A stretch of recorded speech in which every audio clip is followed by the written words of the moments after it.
hello, Alien fans, and welcome back to another episode of the Zone TV Movie Entertainment with me, your host, Jonathan. Once again, bringing you my thoughts and review for episode 2 of Alien Earth. So, spoiler alert if you have not caught up. I finally caught up to all the episodes. I've done episodes 1, 2, 3, and 4. So, I'm going to review them all right now. So, let's talk about episode 2. So, we all know from episode 1, we got to meet Wendy, that's her name.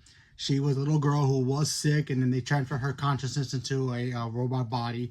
And now she's, doing her thing, trying to figure out, why she's, like that now. She also meets other people who have, kind of in the same situation she is in. They call them the Lost Boys, as in, Peter Pan. So, there's that. And then, of course, we got the spaceship that was carrying the species of all different types of aliens, including the xenomorphs. That ship crash lands on Earth, and then people go in there, rescue team goes into that ship to see if anybody survived, anybody needs help.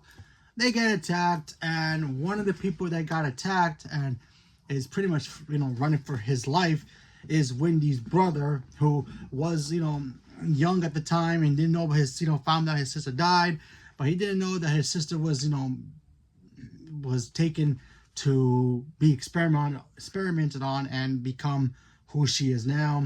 So Wendy and her team, the Lost Children, they go into the mission to go in there and not only save her brother, because that's what she wants to do.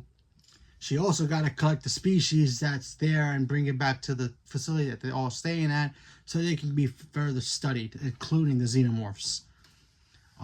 So yeah, there's that. We got to see some cool action scenes. This one felt like a little bit of Alien mixed with Aliens. We got to see some cool action scenes in here.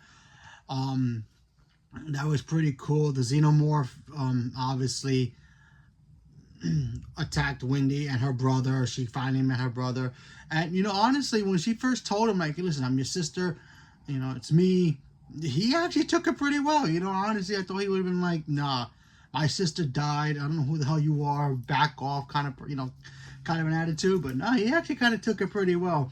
And then, of course, the xenomorph attacks, and we got to see that, and we got to see, kind of like how Ripley fought the alien in a situation like that near a cargo hold. And, and I thought that's, seeing the acid spit from the alien's mouth was pretty cool.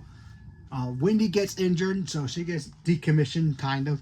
She gets taken out, and of course, they end up taking the alien as well. They stop the alien at the same time as she goes down and bring it back for experimentation, along with some eggs as well, which we all know if you pry into eggs that are left by xenomorphs, bad things can happen. So there's that.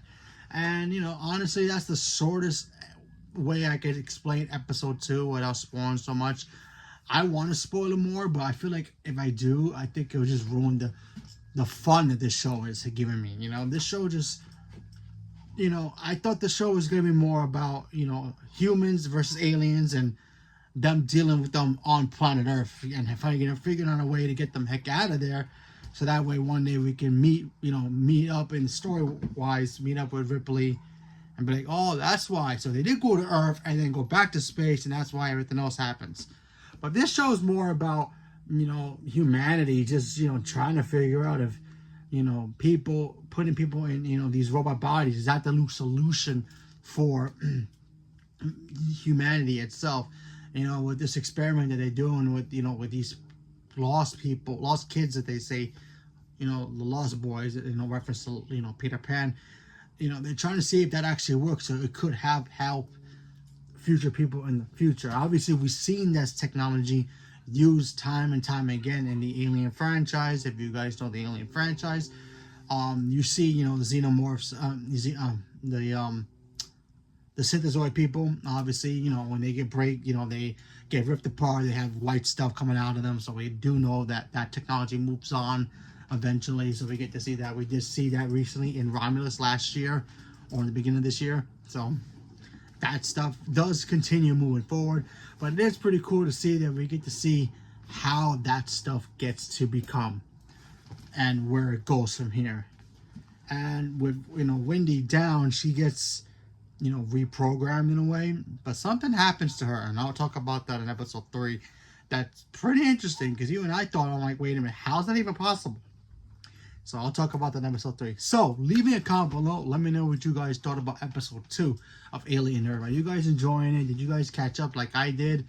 Did you guys started the day it started, or you guys waited like I did and watched the first 4 episodes back to back like I did? Because that's what I did. I wanted to wait because I knew they were gonna only drop 1 episode, and I figured, let me just wait. As much as I was gonna do the same thing for Peacemaker, but I was like, you know what? I can only do 1 show at a time when it comes to like waiting weekly. So man, I really wish Marvel could do this with their shows more often instead of just dropping 5 episodes, you know, for per season. This whole Alien thing once a week is actually really great.